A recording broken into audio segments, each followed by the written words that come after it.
Nabi dikembalikan karena dokter ini sudah lama kumpul Nabi itu nggak pernah sakit. Akhirnya dokter ini putus asa, ini nggak perlu diobatin. Ketika ditanya kenapa ya Rasulullah engkau tidak pernah sakit, karena kita ini kaum, kita ini komunitas masyarakat yang tidak akan makan kecuali lapar, dan kalau sudah makan berhenti sebelum kenyang. Jadi sederhana sekali pengobatan zaman Nabi. Sebagian besar penyakit itu pasti disebabkan kita ceroboh dalam hal makan. Sudah ngerti kalau durian masalah, kalau makan durian itu nggak kehitung gitu. Apalagi kalau gratisan itu berapa banyak. Gitu. Pola tidur juga gitu kata Nabi, dan kita tidak tidur kalau tidak sangat ngantuk. Nah, itu namanya orang-orang soleh yang sudah ada didikte materi. Kalau yang didikte materi kan bisa tidur nyenyak kalau kasurnya enak, AC gini-gini. Sebenarnya enggak, tidur enak itu ya kalau sangat ngantuk. Mbok di gudang, mbok di bis, kalau sangat ngantuk ya semuanya ya enak.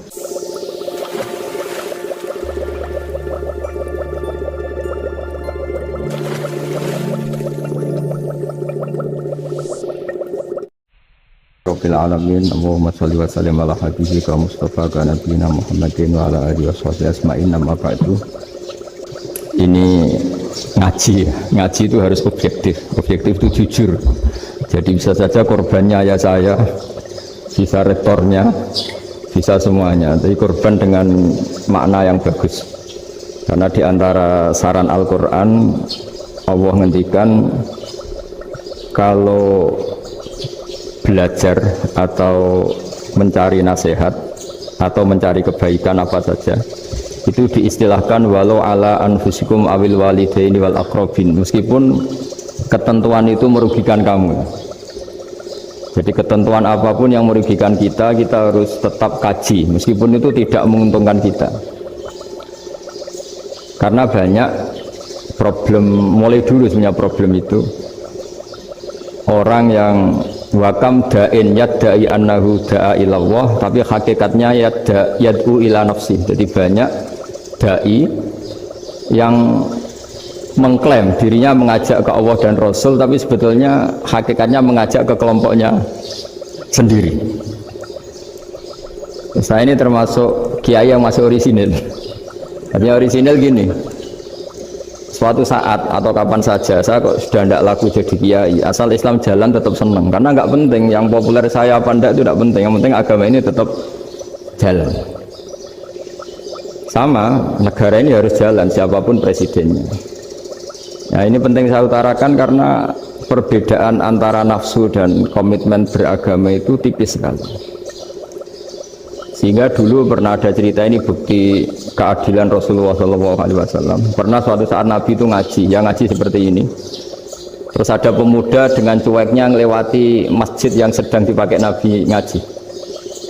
Sehingga cerita semuanya ngomel ya, bergumam. Celaka betul pemuda itu, ada Nabi ngaji kok tidak ikut ya. Tapi Nabi secara besar hati ngendikan, ini ada di beberapa kitab di Fadhailul Kasbi, keutamaan kerja. Kata Nabi, pemuda itu mau mencangkul di lahannya. Jika dia mencari nafkah untuk keluarganya, untuk kebaikannya, maka itu bagian dari ajaranku. Jadi Nabi berbesar hati bahwa kerja seperti itu bagian dari ajarannya. Jadi tidak harus datang ke majelis ngaji. Dan bisa saja yang sedang hadir itu ya orang yang hindari istrinya minta belanja, dari ngaji terus benar dituntut belanja kan gitu. Mungkin anak-anak UMM yang kesini daripada tengok-tengok yang Malang bosan jalan-jalan ke Rembang. Nah, jadi nggak mesti benar juga niatnya gitu. Jadi ya sama itu. Jadi kalau di dunia kiai yang masih orisinil itu nafsu itu benar-benar dilatih. Maka masyhur dalam cerita ada orang perang sama Ali radhiyallahu anhu. Ketika perang ini sangat semangat, tapi ketika orang itu meludahi dan Sayyidina Ali ini tersinggung karena diludahi, Sayyidina Ali langsung angkat tangan, sudah perangnya nggak usah diteruskan karena saya marah sama kamu sekarang demi nafsu karena kamu meludahi saya, padahal saya tadi motifnya demi Allah dan Rasul. Jadi sangat tipis bedanya kita emosi karena diri kita dan emosi karena Allah dan Rasul. Sehingga ketika diludahin ini terus beliau mikir jangan-jangan perang saya karena saya diludahin. Nah, yang hilang dari peradaban modern adalah Allah itu tidak begitu hadir di hati kita. Saya sering cerita di mana-mana, teks hadis itu sebenarnya berbunyi gini, ini hadis sahih. Mangka na yu'minu billahi wal yaumil akhir fal yukrim jarohu. Ada yang fal yukrim jarohu doifahu, ada yang fal yakul khairan aul yasmut. Siapa yang iman dengan Allah dan Rasul maka harus memuliakan tetangganya, memuliakan tamunya. Dulu itu ada seorang ulama dipanggil anak muda, dibully terus sekarang. Wahai kiai, datang ke rumah saya. Datang kiai itu. Setelah sampai ke rumah orang itu, silakan kiai kembali ke rumahnya. Saya tidak butuh kiai. Kiai itu dengan riang kembali. Setelah di rumah dipanggil lagi. Pak Yai, silakan datang ke rumah saya. Datang lagi. Ya senyum-senyum kiainya santai. Wah, nggak jadi butuh Pak Yai. Silakan kembali lagi. Sampai 3 kali.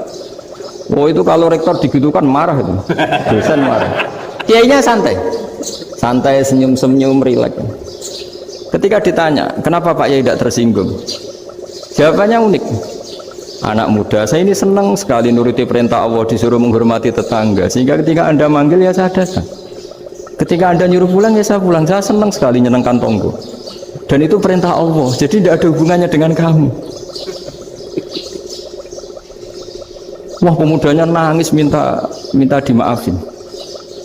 Kalau kita kan enggak, kita ini dosen, kiai, mungkin kita doktor, mungkin kita profesor.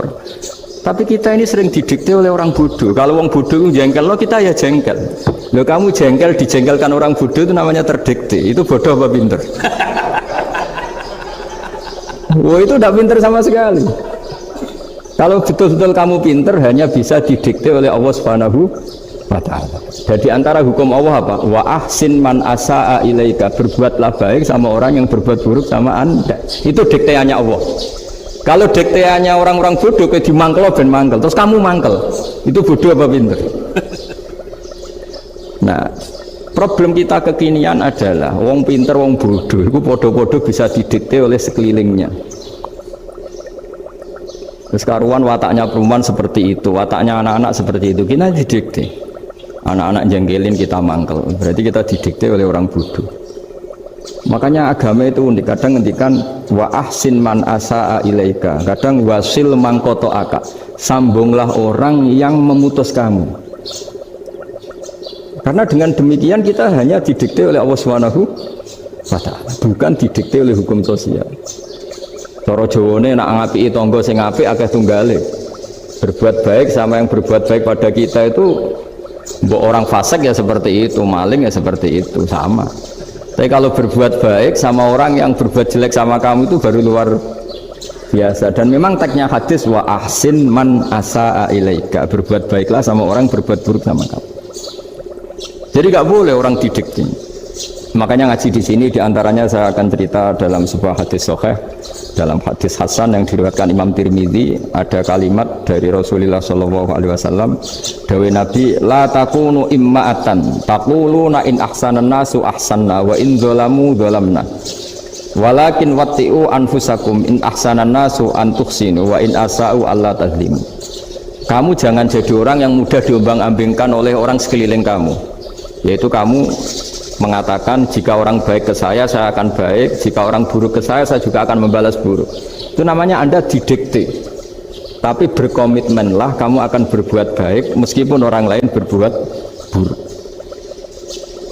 Nah sekarang logika sosialnya begini, kalau di Indonesia itu ada 1000 kiai, ada 1000 profesor yang ingin membenahi Indonesia, rata-rata orang awam itu semau gue, terus mereka mendikte kita, perilakunya agak simpatik, perilakunya jengkelin, terus 1000 profesor ini ikut jengkel. Itu kira-kira jadi solusi apa goblok bareng ya? Sama 1000 kiai ini ikut jengkel, ini jadi solusi apa goblok bareng? Goblok bareng. Nah problem sekarang kita ini biasa didikte orang bodoh. Nah makanya ciri khas orang muslim itu kata Nabi, mangkana yu'minu billahi wal yaumil akhir, jadi baik tetangga karena perintahnya Allah dan Rasul. Pentingnya apa? Bedanya Karena berbuat baik ini perintahnya Allah, mbok tonggo apik lah kita tetap apik karena perintahnya Allah dan begitu juga dengan hubungan dengan istri, dengan anak. Mbok bojomu lagi cerewet lah ya tetap apik. Karena dengan cara itu kita hanya tunduk kepada Allah dan Rasul. Tapi kalau kamu istri saya kalau baik ya saya baik, kalau enggak ya enggak. Berarti Anda didikte oleh perilakunya dia. Itu latihan ya, kalau dalam bahasa pondok latihan jadi wali itu yang paling berat itu. Nabi itu kalau sama orang munafik itu sabarnya Masya Allah. Padahal Nabi berso kalau orang itu orang munafik. Karena dengan cara seperti itu, bahwa kebaikan Nabi pada seseorang itu atas perintahnya Allah dan Rasul, bukan atas nama servis. Kalau Nabi hanya baik kepada Abu Bakar, itu mungkin orang bilang, wisadu nih Abu Bakar baik sama Nabi. Tapi kalau Nabi baik sama orang munafik, Abdullah bin Ubay bin Salul, itu kalau nggak perintahnya Allah dan Rasul itu nggak bisa. Nah ini cobalah berlatih seperti itu sehingga kita tidak mudah didikte. Ya tak ulang lagi nggak mudah apa? Didikte. Maka di antara kebaikan Allah dan Rasul adalah bahkan orang zalim saja diberi jatah rahmat. Makanya tadi seperti mukadimah yang dibaca Pak Haris tadi, agama ini rahmatan lil alamin. Orang yang zalim saja dapat jatah apa? Rahmat, apalagi yang soleh. Nah kemudian yang perlu dicatat, kenapa kita menjadi enjoy dengan Islam? Islam itu adalah agama yang tidak didikte oleh materi. Jadi kalau Anda ingin makan enak, mungkin kalau pikiran kebanyakan orang, anak-anak muda yang milenial, yang gaul, ingin makan enak ya makan yang disukai. Misalnya sate atau bakso Malang atau apa. Kalau orang-orang yang jadi wali nggak gitu cara berpikir. Ini yang masih orisinil. Ditanya, ini dunia baru kesulitan makanan, baru resesi. Cara makan enak gimana? Jawabannya lucu. Ya gampang, idamuhu alju. Idam itu lauk. Kalau kamu ingin makan lauknya paling enak apa? Alju. Kamu harus lapar banget. Sampai kalau puasa itu melihat tempe itu wah, luar biasa. Tapi kalau kamu nggak puasa, air putih itu nggak menantang. Tapi kalau puasa, tempe air putih itu menarik dan Anda tetap lahap. Apa? Karena lauk terbaik adalah alju, yaitu lapar. Nah tapi kita ini enggak, kita ini kayak orang bodoh. Kayak orang bodoh tadi, profesornya makan nyaman ya kalau sesuai selera. Nah itu kan sama dengan anak-anak ABG. Anak ABG itu makan lahap ya kalau yang disukai. Lalu bedanya apa ABG sama profesor? Kalau cara berpikir masih sama kan itu. Kiainya juga gitu. Kiai makan enak kalau yang disukai, kalau enggak. Itu bedanya apa kiai sama orang awam? Orang awam juga gitu, makan lahap ya kalau yang disukai. Nah ternyata perilaku kita ini yang pintar sama yang bodoh sama maksudnya. Kalau kamu ingin berkasta lebih baik, itu cara makan enak itu apa? Idamuhu aljur. Lauk terbaik adalah karena kita sangat lapar. Makanya masyhur dalam cerita-cerita tarikh sirah nabawiyah, Nabi diberi hadiah, beberapa hadiah. Di antaranya ada yang diterima, ada yang enggak. Termasuk yang dikembalikan itu dokter. Ada seorang raja memberi hadiah Nabi dokter Tobit. Itu sama Nabi dikembalikan. Karena dokter ini sudah lama kumpul Nabi itu nggak pernah sakit. Akhirnya dokter ini putus asa, ini nggak perlu diobatin. Ketika ditanya, kenapa ya Rasulullah engkau tidak pernah sakit? Karena kita ini kaum, kita ini komunitas masyarakat yang tidak akan makan kecuali lapar. Dan kalau sudah makan berhenti sebelum kenyang. Jadi sederhana sekali pengobatan zaman Nabi. Sebagian besar penyakit itu pasti disebabkan kita ceroboh dalam hal makan. Sudah ngerti kalau durian masalah, kalau makan durian ini nggak kehitung gitu, apalagi kalau gratisan itu berapa banyak gitu. Pola tidur juga gitu kata Nabi, dan kita tidak tidur kalau tidak sangat ngantuk. Nah itu namanya orang-orang soleh yang sudah ada didikte materi. Kalau yang didikte materi kan bisa tidur nyenyak kalau kasurnya enak, AC gini-gini. Sebenarnya enggak, tidur enak itu ya kalau sangat ngantuk. Mbok di gudang, mbok di bis, kalau sangat ngantuk ya semuanya ya enak. Sama, mbok lapar, mbok hanya tempe, tapi kalau sangat lapar itu ya enak. Nah ini ilmu yang mulai hilang, ilmu-ilmu yang mulai hilang. Nah, cara ibadah juga gitu. Kita ini kan, saya ini punya bapak kiai, mbah kiai, punya guru yang sangat alim ya seorang kiai Kiai Maimun. Itu dulu kita pengkaji ilmu itu tidak pernah tahu bedanya NU dan Muhammadiyah. Karena dulu Mbah Darwis itu, Kiai Dahlan itu dulu ngajinya bersama Mbah Hasyim ketika di Indonesia yang ngaji Mbah Soleh Darat. Mbah Soleh Darat itu dulu ngajinya sama buyut saya ke-6, namanya Mbah Soleh Asnawi di Kudus. Mbah Soleh Darat itu dulu alim-alimnya orang Jawa ya Mbah Soleh Darat, Soleh bin Umar. Tempatnya di Semarang, tapi beliau itu sebenarnya orang Jepara yang dekat Kudus. Setelah di Mekah, Mbah Hasyim ini mondoknya ya, mulazimnya ke Syekh Mahfud Termas. Tapi sesekali ke Syekh Khotib Minangkabau. Nah yang Mbah Ahmad Dahlan lebih sering ke Syekh Khotib Minangkabau, sesekali ke Mbah Mahfud. Singkat cerita, karena Syekh Khotib Minangkabau sudah modern ya, terlibat organisasi dunia. Pas itu beliau pengagum Muhammad Abduh, pengagum Rasid Ridho, sehingga bawaannya Mbah Dahlan itu lebih pergerakan karena beliau lebih mengidolakan Syekh Khotib. Nah Syekh Khotib sendiri sebenarnya orang Minangkabau, jadi beliau namanya Muhammad saja sebenarnya. Jadi menantunya orang Arab. Oh itu dicibir mertuanya ini karena punya mantu orang Jawa, orang ndak Arab. Singkat cerita terus si mertuanya bilang gini, kamu jangan pernah bilang kalau orang Arab itu mansa kanal Arab, orang yang bertempat di Arab. Walakin mantakallama bi arabiyyin fasihin, tapi orang bisa ngomong Arab secara fasih. Singkat cerita, kalau kamu tidak percaya, nanti suatu saat menantu saya kalau Jumatan, tidak usah kamu kasih tahu, langsung suruh jadi khotib. Nggak usah kamu kasih tahu, sarannya nggak usah kamu kasih tahu. Kalau sekarang kan enggak. Kalau dosen mau jadi khotib kan mengumpulkan materi dulu. Lucunya diantara materinya itu dari TV, makanya jadi ribet kan khutbah sekarang. Kalau musim corona ya akan ngomong corona, musim apa yang ngomong apa. Jadi lagi-lagi didikte oleh media. Sebenarnya kalau ngomong kan sesuai kebutuhan umat, ini obatnya apa, tapi nggak sesuai trending topik, itu kan kayak anak-anak gaul. Ini dokter kok gitu kan aneh. Singkat cerita si khotib ini nggak dikasih tahu, saya Muhammad tadi nggak dikasih tahu, langsung disuruh khutbah. Fatakallama bikalamin fasihin, dia ngomong fasih sekali, bahkan ngalah-ngalahi fasihnya orang Arab asli. Semenjak itu beliau dapat gelar Al-Khotib, orang yang cakap berpidato berkhutbah. Makanya terus dia Khotib Al-Minangkabau. Jadi orang Indonesia itu luar biasa. Dulu yang namanya orang Indonesia di Arab Saudi itu dihormati sekali, karena yang ke sana itu pasti ulama. Sudah alim di Indonesia ke sana, termasuk Mbah Ahmad Dahlan, Mbah Hasyim dulu karena sama-sama muridnya Mbah Soleh Darat. Lama-lama yang ke sana itu TKI TKW itu ya mulai agak dibully. Dulu Syekh Nawawi di antara ijtihad yang dihormati itu beliau mengkritik nyuwun sewu orang yang kan orang biasa mati syahid. Hebat orang mati syahid itu hebat gini.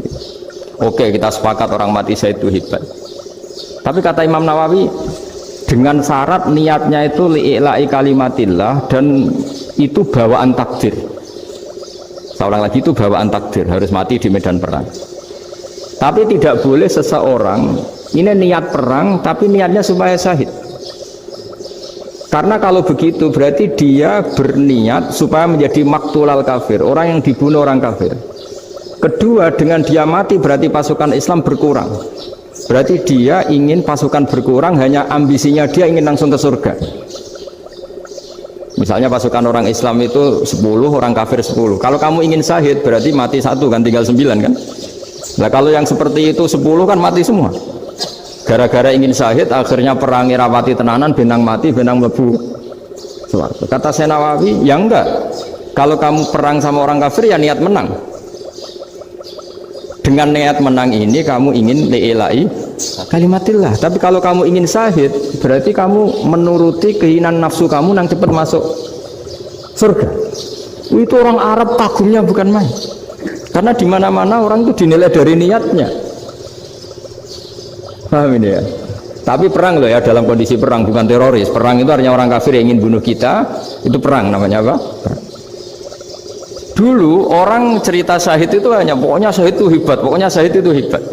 Syahid di medan perang itu hebat, pokoknya syahid di medan perang hebat. Tapi ketika Syekh Nawawi memberi penjelasan ilmiah, jika kamu perang ingin cepat mati, ingin cepat syahid, artinya ini untuk pemenuhan diri kamu, karena kamu bayangkan langsung masuk surga. Kamu lupa bahwa dengan kamu dibunuh kekuatan Islam berkurang. Akhirnya beliau memberi penjelasan, syahid itu bagus, itu sebagai takdir. Hanya takdir itu kita perang yang ingin menang, tapi takdirnya mati. Jangan dibalik, oleh perang rapati tenanan benang mati nang mlebu. Itu yang pertama, termasuk ulama yang pertama memberi penjelasan itu Syekh Nawawi. Akhirnya melahirkan kekaguman yang luar biasa dengan tafsir Munirnya itu. Terus beliau itu orang yang rileks kalau menjelaskan ilmu. Ini juga guru-gurunya Mbah Hasim, Mbah Guru sama Mbah Hasim, sama Mbah Ahmad Dahlan Syekh Nawawi. Jadi dulu yang alim di Arab itu ada Syekh Nawawi, ada Syekh Khotot Minangkabau, ada Syekh Bakir Jogja, ada Syekh Mahfud Termas. Itu orang Indonesia banyak sekali yang alim. Bahkan diantaranya yang dikagumi Al-Azhar itu juga orang Indonesia, nama Syekh Abdul Manan, itu mbahnya Syekh Mahfud Termas. Itu pertama ada duta besar Indonesia di Mesir, itu termasuk barokahnya Mbak Abdul Manan tadi, itu juga orang Indonesia. Jadi pemahaman ulama Indonesia itu khas, termasuk ketika memaknai apa? Syahid. Ketika memaknai apa? Syahid. Itu unik. Ketika Syekh Nawawi diuji dulu, itu yang namanya ulama diuji dulu oleh 100 ulama. Jadi dulu ya ada kompetisi. Imam Bukhari diakui jadi ahli hadis itu diuji oleh mi'atu muhaddisin, 100 orang ahli hadis, sanad dibolak-balik, matanya dibolak-balik, tapi beliau tetap bisa mengembalikan proporsi sanad itu. Syekh Nawawi pernah diuji gini. Ayul afdol al ulama awe salatin. Keren mana ulama sama raja atau sama orang-orang kaya, sama penguasa? Ya keren ulama. Dibully sama orang. Tapi setahu saya banyak ulama yang antri di rumahnya raja, tapi saya tidak tahu melihat raja antri di rumahnya ulama. Ya, kebanyakan kan mungkin ustadz atau kiai yang antri ngajukan proposal kan enggak. Nah, kalau raja kan enggak pati itu, malah enggak usah antri, kiainya sudah nyambut sebelum datang. Jawabannya lucu Syekh Nawawi itu, dan yang tanya itu langsung diem. Ya karena ulama itu tahu fungsinya uang, sehingga cara nyari sampai seperti itu. Sementara raja-raja itu tidak tahu fungsinya ilmu, makanya tidak pernah sowan ulama. Sehingga jadi ya dianggap enteng saja. Ulama kan tahu fungsinya uang, tahu untuk pondok, tahu masjid. Sementara raja tidak tahu fungsinya ilmu. Jadi itu khas Jawa ya. Khas Jawa, khas Indonesia. Apa-apa yang menurut orang banyak dengan tanda kutip itu buruk atau baik, itu orang Jawa menafsirkan itu gampang saja. Sehingga semenjak itu Jawa itu dipandang betul. Saya punya kitab namanya Qadhayal Haji wal Umrah. Itu terbitan Hayatul Ulya Arab Saudi, milik Wahabi. Itu diantara fatwa yang dipakai untuk solusi muskilatul haji, problem-problem haji kekinian. Itu fatwanya syekh-syekh yang dari Indonesia. Termasuk Syekh Khotib Minangkabau, Syekh Nawawi Banten, Syekh Bakir Nur Jogja. Misalnya begini, dalam fatwa-fatwa yang menyulitkan kita ya, sampai sekarang jadi perdebatan. Ketika Sofa dan Marwah itu dengan batas tertentu, saya ulang lagi dengan batas tertentu, mau tidak mau atas nama kebutuhan, itu kan butuh perluasan. Karena kalau naik turun itu mudah disepakati ulama. Jadi misalnya gini ya, saya punya tanah seluas ini. Pasti orang akan mengatakan sampai bawah ya tanah saya, sampai atas tanah saya. Itu mujma' alaih, itu disepakati. Sehingga Nabi ngendikan al-Ka'bah min tuhumil ardi ilas sama Ka'batun. Ka'bah sampai ujung bumi, sampai ke aras semuanya Ka'bah. Sehingga tidak ada perdebatan ulama ketika Masjid Haram ditingkat, kemudian yang di atas sholat. Tetap dia menghadap Ka'bah. Tidak harus diluk melihat di bawah, enggak. Karena Ka'bah sampai langit. Sama, tanah Anda kamu tingkat sampai 10, enggak ada tetangga protes. Karena bawah sampai atas tanah Anda. Tapi kalau diperluas, tanah Anda kamu luaskan setengah meter saja atau 3 cm saja, iso geger mbek tonggo. Karena di mana-mana batas itu ya tadi, kalau atas bawah miliknya, kalau samping enggak. Pertanyaannya, perluasan Mina itu ke samping. Perluasannya Matof yang Mas'ah itu juga ke samping. Bagir kan ulama dunia. Bagaimana hukumnya Mina jadid? Mina yang diperbarui atau Mina yang diperluas. Itu diantara rujukan baik yang membolehkan maupun yang menentang. Itu ya Syekh Indonesia. Itu orisinal tuh. Saya punya kitab orisinal terbitan Hayatul Ulya, kira-kira ya kemenaknya Arab Saudi kalau di Indonesia itu. Itu yang dirujuk Dawai Syekh Nawawi, Dawai Syekh Khatib Minangkabau. Karena apa? Ada logika khas Jawa. Misalnya begini. Meskipun saya tidak perlu fatwa Mina jadid sah apa enggak, memang jadi perkhilafan ulama.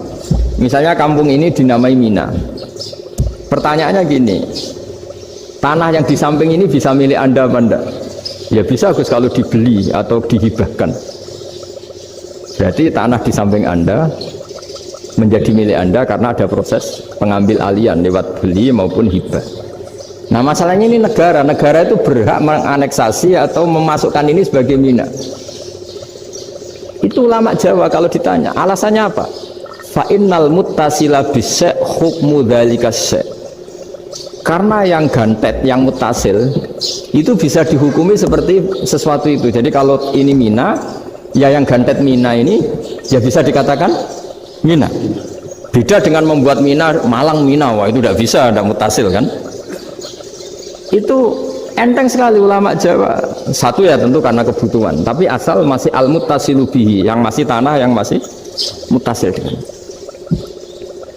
Nah, ketika perluasan antara Sofa dan Marwa kan misalnya ini batas luasnya Sofa, ini batas luasnya Marwa.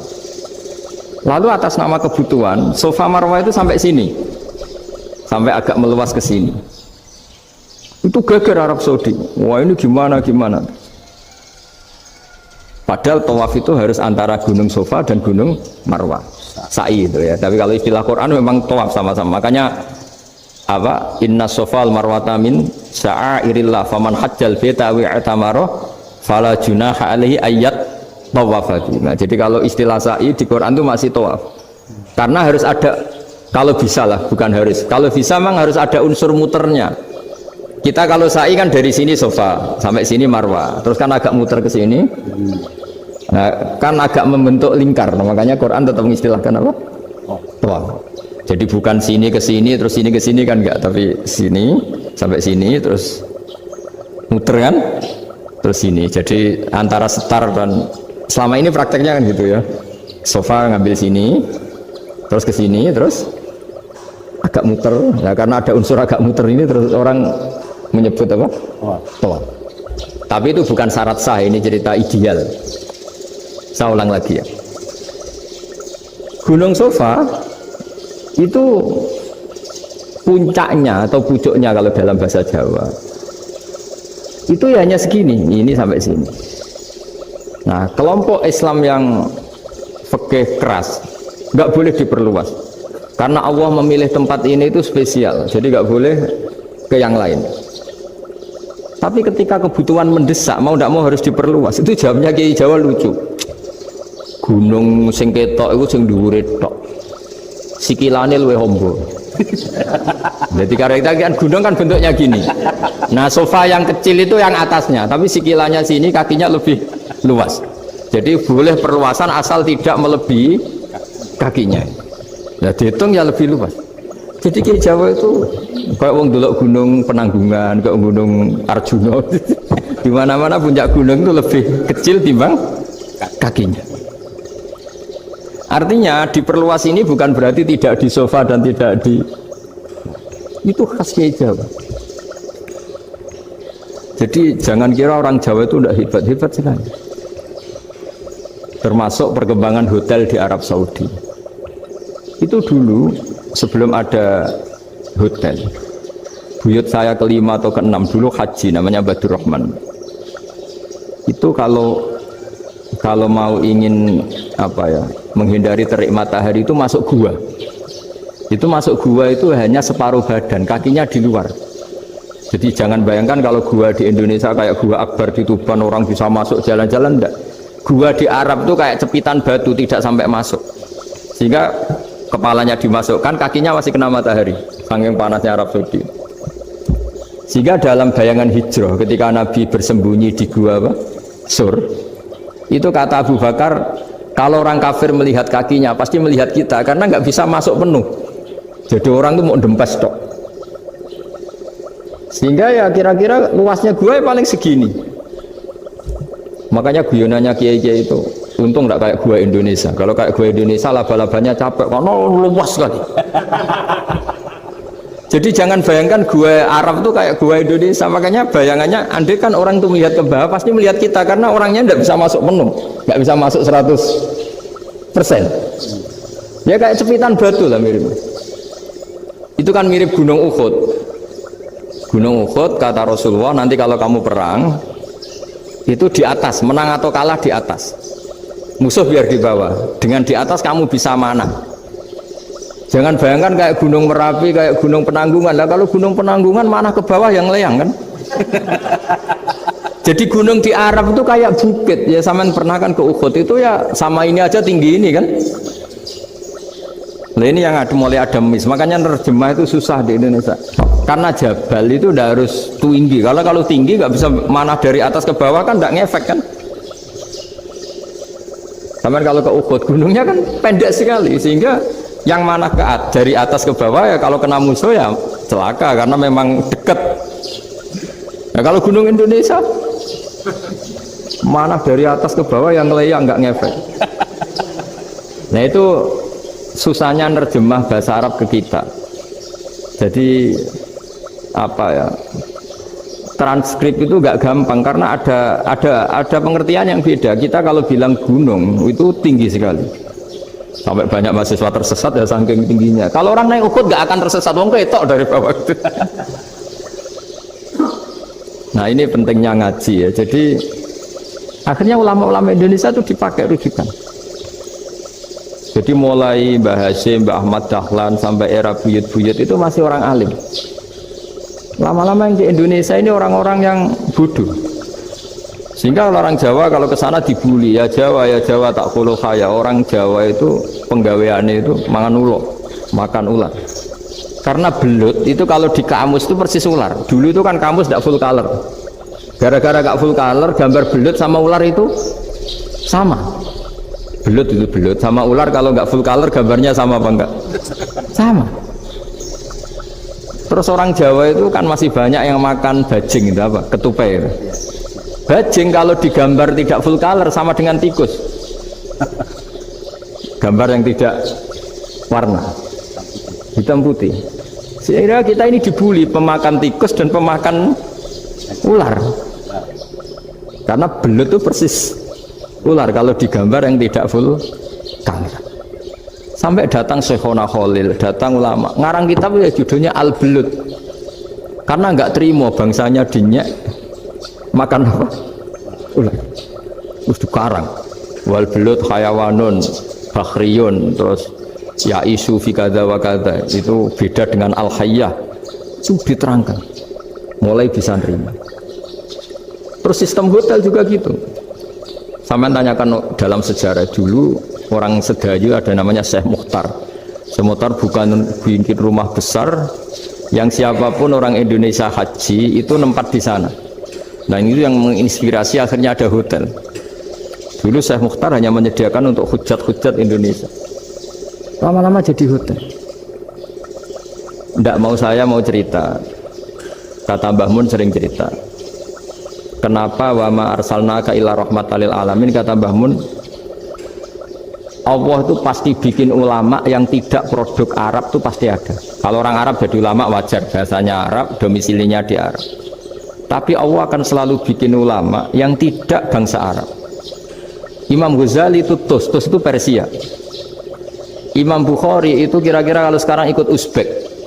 Ya, Imam Bukhari itu kalau negara sekarang ikut mana? Uzbek.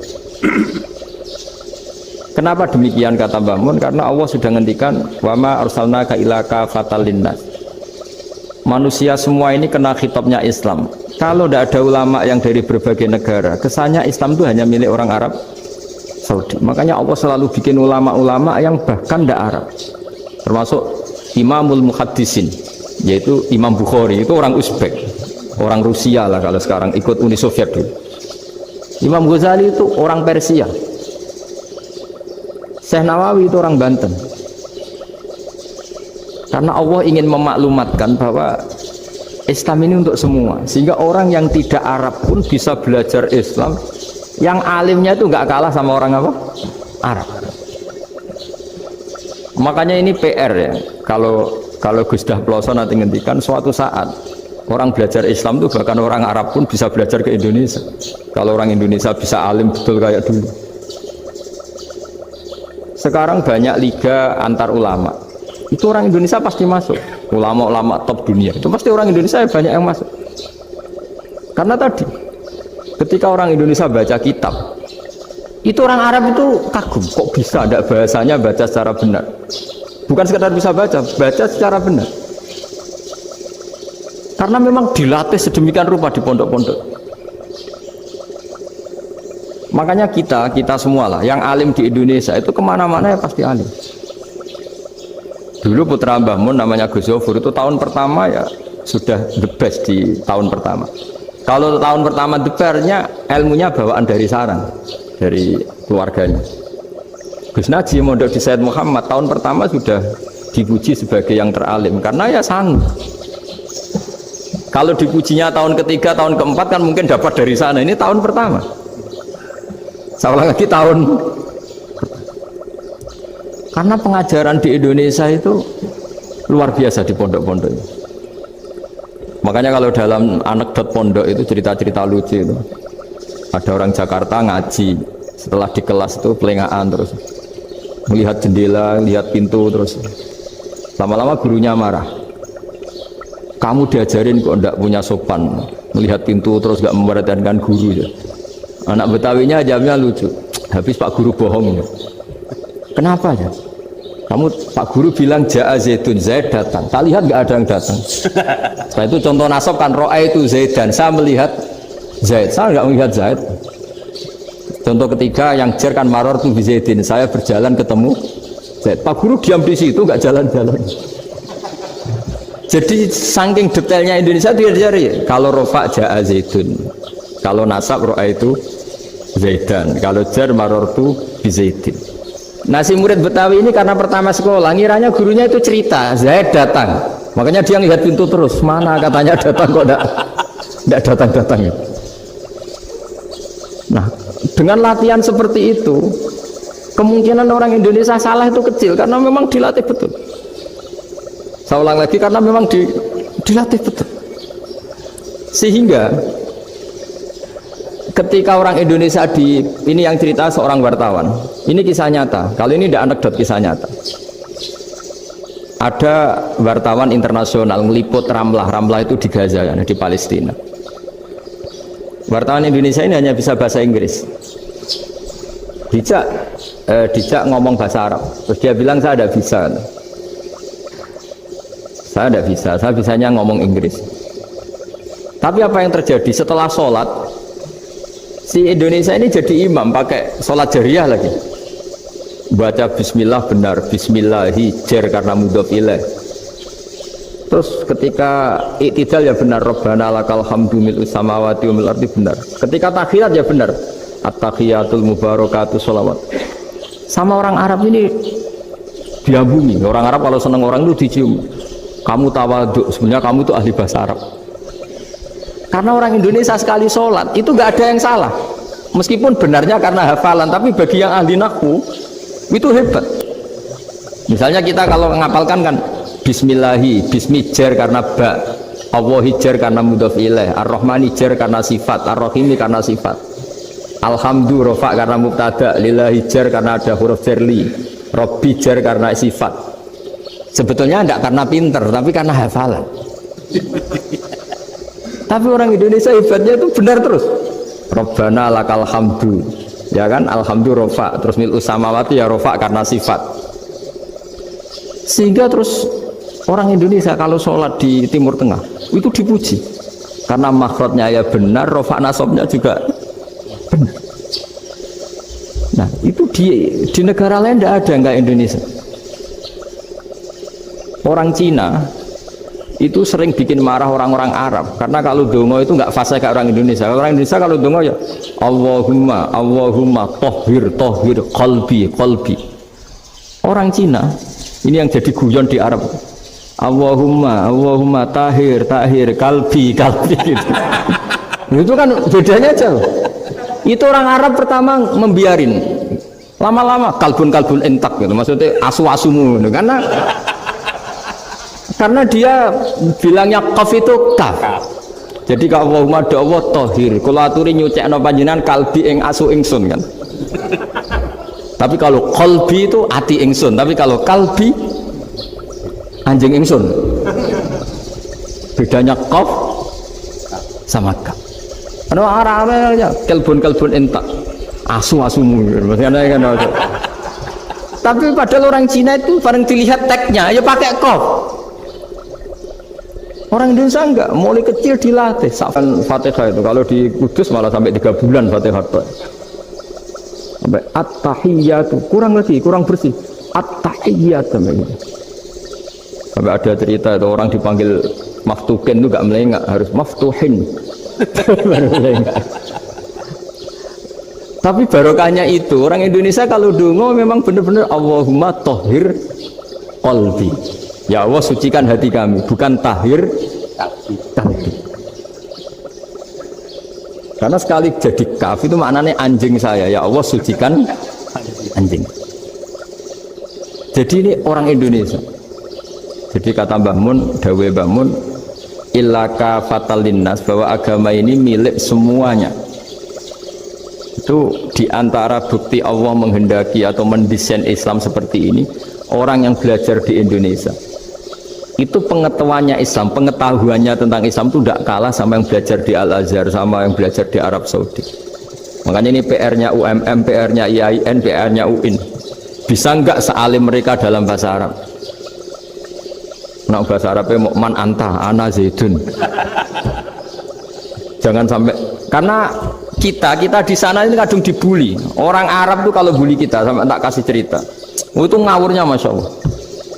Kata dia, ada anak orang Indonesia haji, si anaknya orang Indonesia yang dijotos sama anaknya orang Arab, dijotos, dipukul.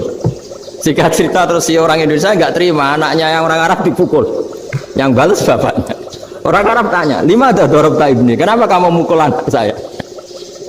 Itu orang Indonesia baca, wah aku sudah.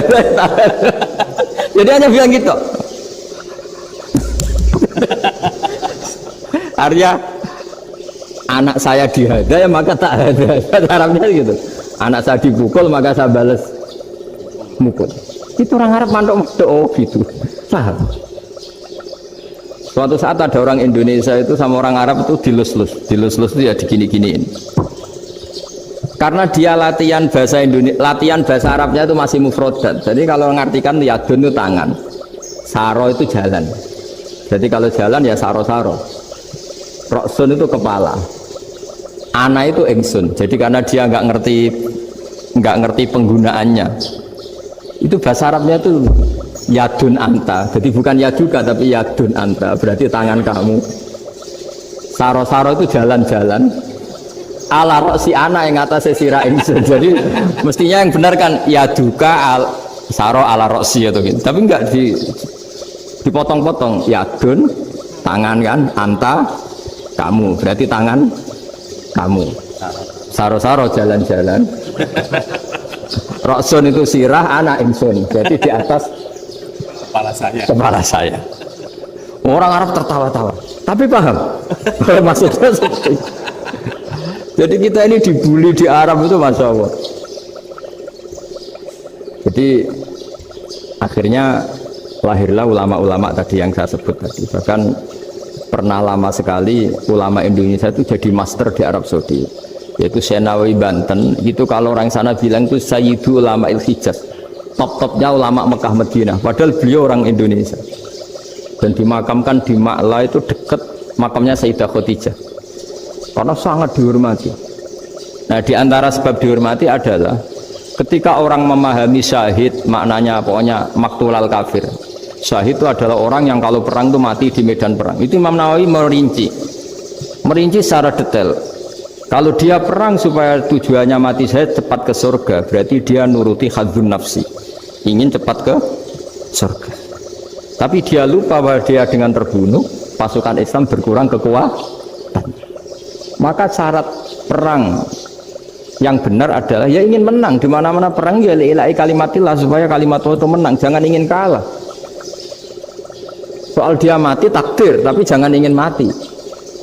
Wah, itu terus dikagumi.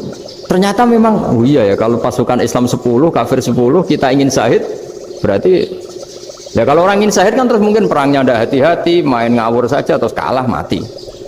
Ya, apa kalong satu kan, terkurangi satu kan. Nah kalau semuanya 10 punya niat gitu,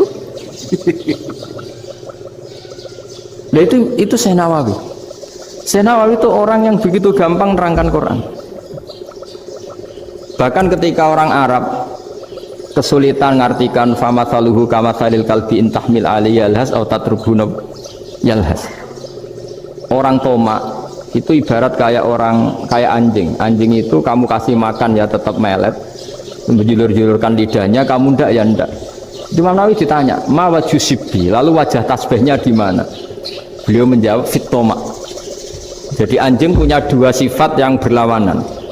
Di bab ilmu dipuji, nggak ada hewan yang mudah menerima ilmu kayak apa? Anjing. Sehingga Quran mengistilahkan wa ma 'allamtum minal jawarihi mukallibin. Hewan yang mudah diajari itu oleh Quran dibahasakan sudah menganjing. Karena anjing adalah hewan yang paling mudah apa? Diajarin. Itu diakui oleh Quran wa ma 'allamtum minal jawarihi mukallibin. Tapi dia punya sifat yang sangat buruk sekali, yaitu nggak pernah puas. Makanya ketika Bal'am bin Ba'ura, ada tokoh yang kedonyan ya, itu kalau diistilahkan Quran walakinnahu akhlada ilal ardi wattaba'a hawa famathaluhu kamathalil kalbi in tahmil alaihi yalhas aw tatrukhu yalhas. Jadi anjing punya dua sifat yang berlawanan. Di bab ilmu dipuji karena paling mudah diajarin. Itu saya pernah ke Malaysia, diceritain sama polisi Malaysia. Anjing itu saking cerdasnya itu bisa deteksi CD palsu sama CD bajakan, asli sama bajakan. Itu kan gak kebayang. Kalau narkoba mungkin masih ada bau khusus ya, atau mesiu atau bom masih ada bau khusus. Ini enggak. Anjing itu dilatih cek CD yang asli sama yang palsu. Oh itu kebablas itu pinternya itu. Itu harganya itu 1 miliar lebih, paling mahal. Jadi mungkin bisa deteksi ini dosen betul apa abal-abal itu bisa. Itu kiai betul apa kiai pesanan itu mungkin bisa. Itu saya punya kitab namanya Al-Hayawanul Kubro. Itu cerita prestasi-prestasi hewan. Itu yang berkuras-kuras sampai berjilid-jilid. Itu ya cerita anjing. Tidak ada hewan sebaik anjing. Di bab itu ya, di bab sampai ya tadi ada anjing yang sangat loyal sama majikannya. Loyalnya Masya Allah, sopannya Masya Allah. Anjing itu mbok lama berbakti sama sampean, nggak mau tidur di ruang tidurnya sampean, dia tetap tidur di luar. Corong Jawa nggak ngelama. Suatu saat si raja ini minum, wisata minum. Pas mau minum diterjang sama anjingnya sampai tumpah. Kecewanya raja ini itu karena selama ini anjingnya sopan sekali. Sekedar ganggu di ruangannya nggak pernah, malah ini mau minum, minuman yang disukai diterjang anjingnya tumpah. Marah kan anjingnya di mana? Ternyata apa? Minuman itu anjing ini tahu kalau minuman itu beracun, diracuni oleh musuhnya. Itu saking hebatnya anjing sampai ketika ngawal rajanya itu tidak sekedar ada penjahat atau maling, bahkan trik-trik kayak minumannya diracun oleh orang lain tuh anjingnya tahu. Sehingga pas mau diminum diterjang sampai terus supaya nggak keminum. Makanya Quran istilahkan anjing itu apa? Wa ma 'allamtum minal jawarihi mukallibin. Hewan piaraan yang kamu ajarin nanti sampai sepinter anjing. Makanya Ashabul Kahfi itu ketika ngajak anjing tadi, beliau tidur, anjing itu tidurnya bil wasit, wakal buhum basitun zira'ainin bil wasit. Jadi dia tidur dalam posisi siaga. Loh, coba anjing itu nggak pernah sekolah, karena dia posisi menjaga, tidurnya itu kayak siaga gini, bukan ngorok semadep ke atas terlentang, itu enggak. Andai kan dia tidur terlentang itu kan yang mau mengganggu kan, wah sunai turu itu enggak, dia tidur posisi siaga, makanya disebut lawit tolak ta'alaihim lawalaita minhum firaron. Kalau kamu melihat anjing itu pasti lari karena dia posisi siap merekam, jadi tidur tapi posisi siap, jadi matanya tetap terbelalak kayak siaga. Padahal itu enggak diperintah, ya dia memang punya nalar untuk itu.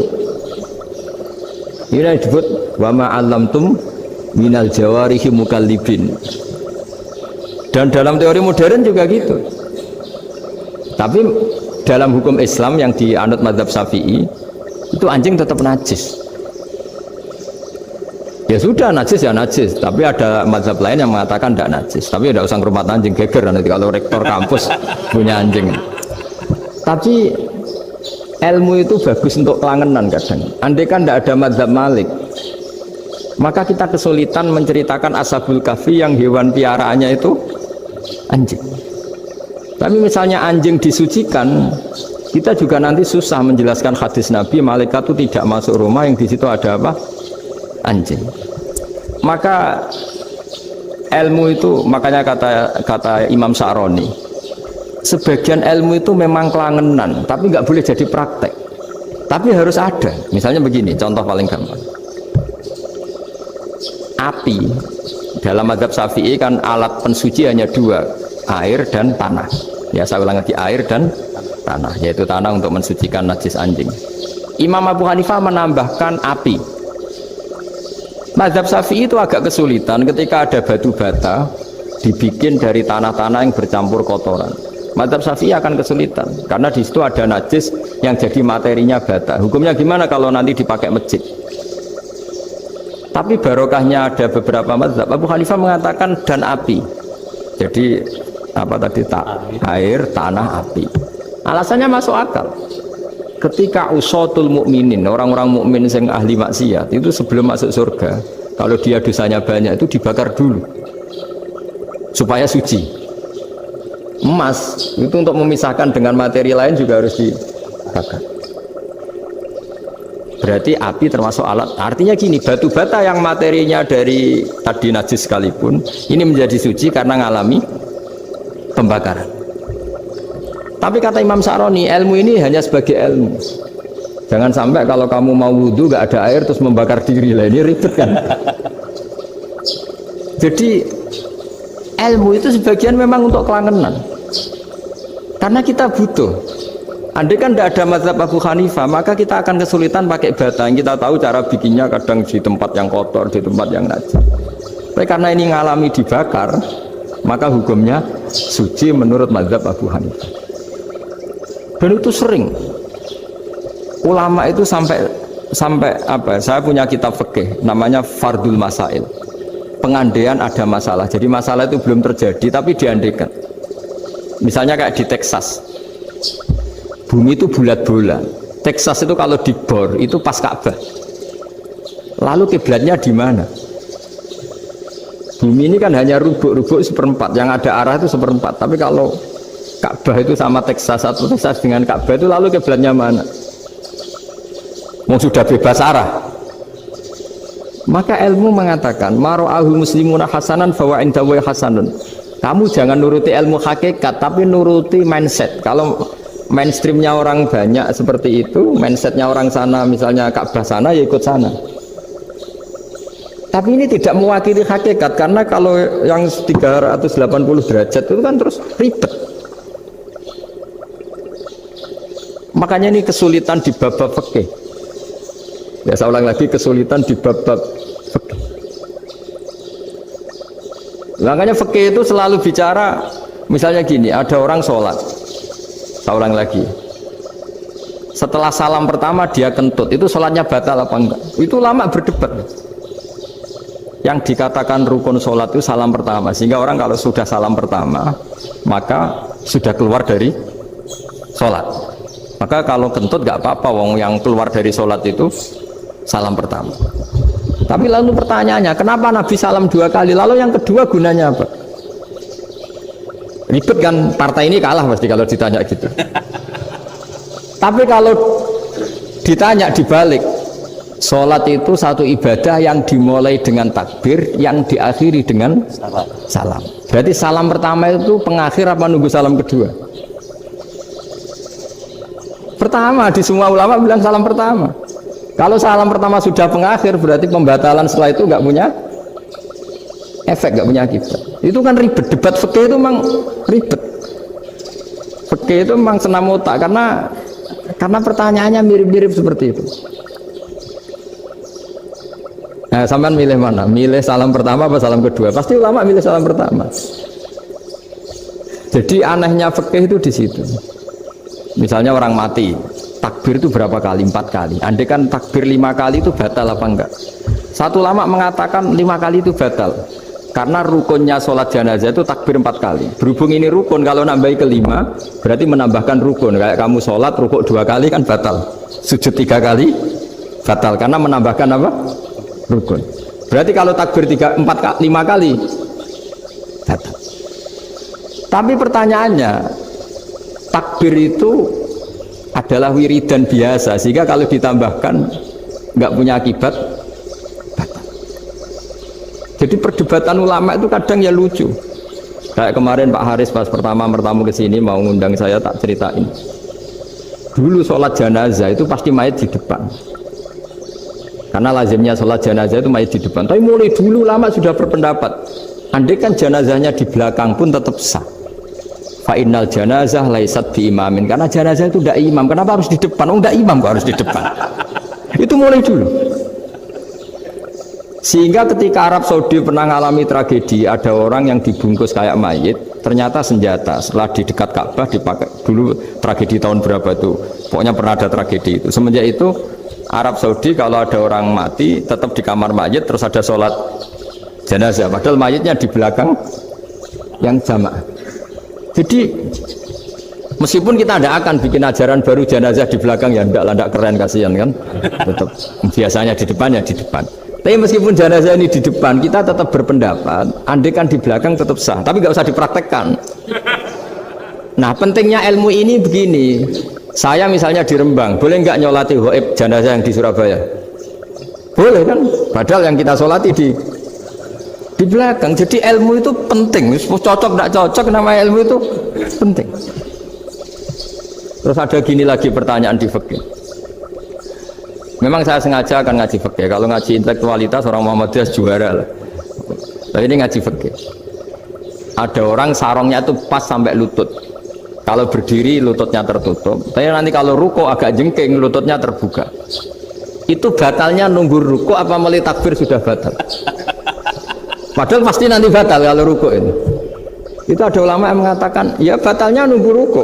Bagaimanapun terjadinya pembatalan waktu ruko. Ada ulama mengatakan yang enggak mulai awal sudah tidak sah itu, karena pasti ngalami batal.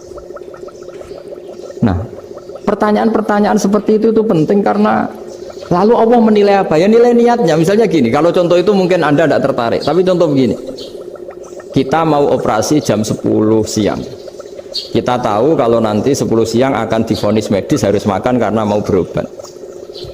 Malamnya itu kalau kamu orang soleh, bayangkan kamu orang soleh, kalau tidak orang soleh kan tidak punya komitmen, kamu milih niat puasa apa enggak jam 10 mesti muka menisan raposo, kamu orang soleh.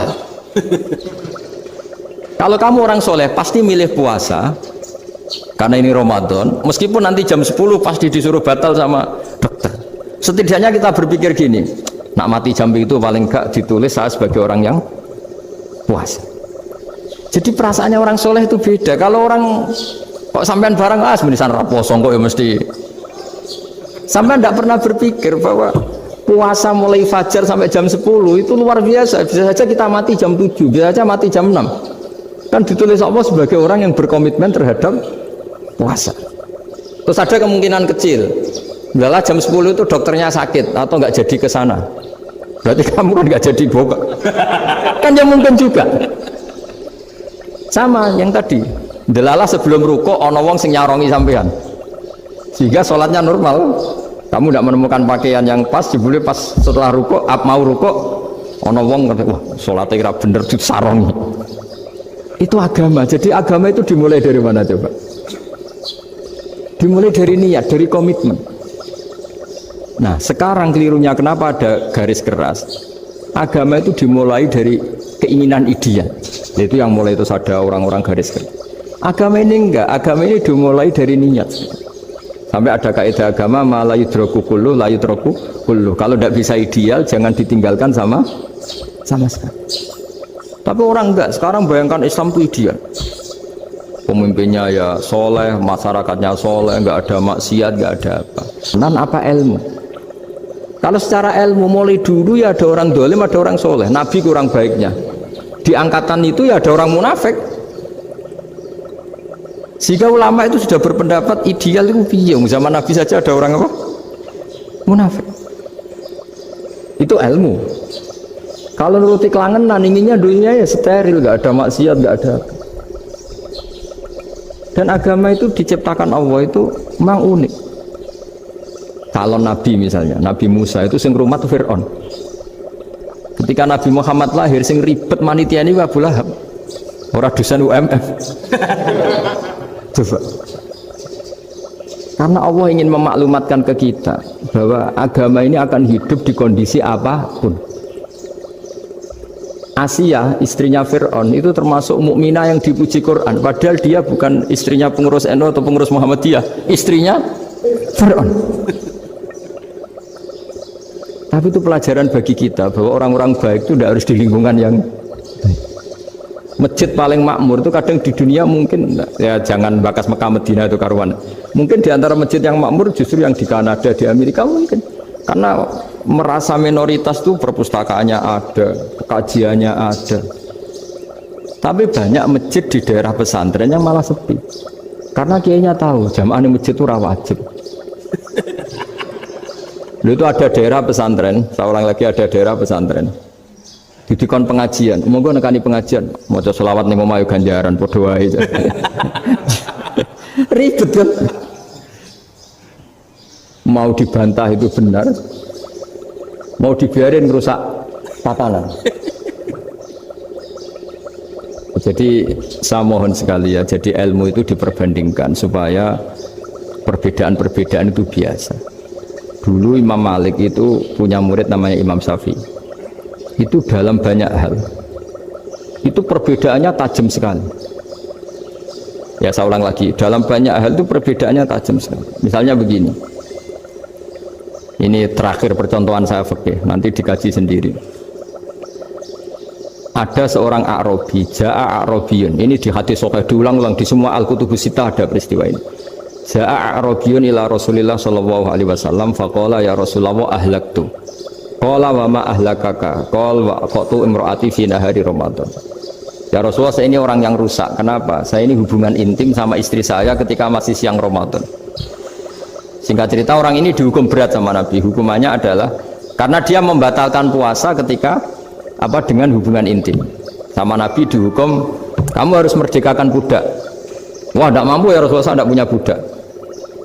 Jadi ini bukti bahwa agama ini sangat sosial, sehingga sebagian kafaroh harus memerdekakan budak. Kamu kalau gitu puasa 2 bulan, nah baru puasa 2 hari aja kecelakaan malah disuruh puasa 2 bulan. Ya sudah, kamu ngasih makan 60 orang miskin, saya ini orang paling miskin.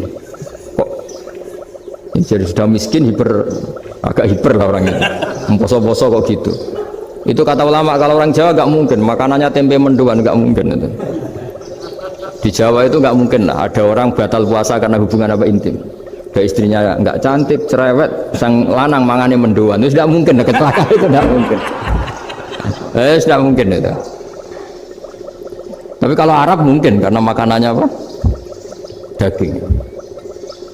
Singkat cerita, terus pertanyaannya gini, kalau batal biasa itu kan bayarnya puasa 1 hari. Kalau batal pakai hubungan intim, pakai jima kalau dalam bahasa fikih itu kafarohnya berat, yaitu merdekakan budak atau puasa 2 bulan berturut-turut. Pertanyaannya gini, jima istri itu boleh loh tidak zina. Seorang jima istri itu boleh loh tidak zina. Itu kan hukumannya berat. Nah terus Imam Malik berpikir kalau gitu tidak harus jima dong. Poso-poso, ora ono uzur, ora ono apa terus nyate. Sesuk mangan bakso. Tanpa ada alasan syar'i. Hukumnya harus sama dong, karena jima hukumnya boleh, berarti semua iftar, semua pembatalan puasa yang tidak ada udzur syara maka hukumnya sama, yaitu sanksinya sama. Masuk akal enggak? Masuk akal dalam mazhab Imam Malik. Dalam mazhab Syafi'i enggak. Mulai dulu jima itu beda. Kayak mertamu nih gone wong, mangan itu oleh, tapi nak nggo bojomu nggo jima niku wis nemen ngawure lah. Tetep beda. Dari Imam Syafi'i itu pokoknya beda, jima sama makan itu beda. Lah ya terus setelah itu terus ada pertanyaan. Bagaimana kalau makan dulu baru jima? Ribet kan? Makanya itu sampai dibabkan Kitabul Khilafil Fiqhi, bab merekayasa fikih. Makanya itu perdebatannya orang Hanafi sama Imam Syafi'i juga sama. Ada orang jam segini lapar sekali, kalau langsung makan kan kena sanksi. Ya pergi aja dulu, pura-pura ngaji ke Gus Bah gitu. Nanti kan jadi musafir kan? Wah itu sudah boleh itu kan? Musafir. Padahal enggak. Memang dia pergi itu karena supaya bisa makan. Mau nggak kepikiran ngaji, tahu-tahu ingin ngaji. Mumpung Ramadan nah. Nah makanya dibabkan, apakah boleh merekayasa fikih? Tapi fikih bisa apa coba? Dengan status kamu musafir, ya memang boleh iftar, boleh berbuka. Nah itu terus perdebatan ulama menyangkut fikih. Karena memang masalah furu'iyah. Sehingga termasuk perdebatan kita dalam perilaku, misalnya ada orang NU kalau habis salam itu menghadap ke kiblat karena arah terbaik itu kiblat. Tapi sebagian orang Muhammadiyah atau mungkin semuanya menghadap ke makmum. Itu memang teks hadisnya itu kita yang meneliti hadis itu semua syarah itu berdebat. Nabi memuji kiblat itu arah terbaik, oke. Tapi di bab itu Nabi itu aqbala alaina, menghadap ke kita.